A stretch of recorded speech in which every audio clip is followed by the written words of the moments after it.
ભાવનગરના દરિયાને પ્રદૂષિત કરવાના મામલે હવે જીપીસીબી દ્વારા એક્શન લેવામાં આવ્યા છે.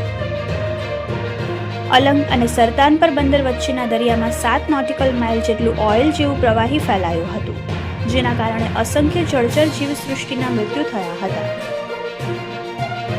આ તપાસમાં જીપીસીબીની ટીમ સાથે ઇન્ડિયન કોસ્ટગાર્ડ તેમજ વીટીએસ એજન્સીને જોડવામાં આવી હતી. સમગ્ર મામલે મોટો ખુલાસો એ થયો છે કે આ ઓઇલી મટીરીયલ અલંગના પ્લોટ નંબર 35 લીલા શિપ રિસાયકલ નામના પ્લોટમાંથી દરિયામાં ફેલાયું હતું. આ કેસમાં જીપીસીબી દ્વારા પ્લોટ નંબર 35ના માલિકને 25 લાખ રૂપિયાનો દંડ ફટકારવામાં આવ્યો છે અને સાથે જ દરિયાને ફરી સ્વચ્છ કરવા માટે કડક સૂચના અપાઈ છે.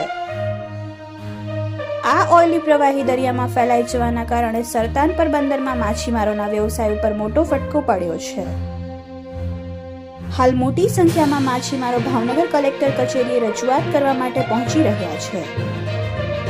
Bureau report, Yashvi Gujarat news, Talaja.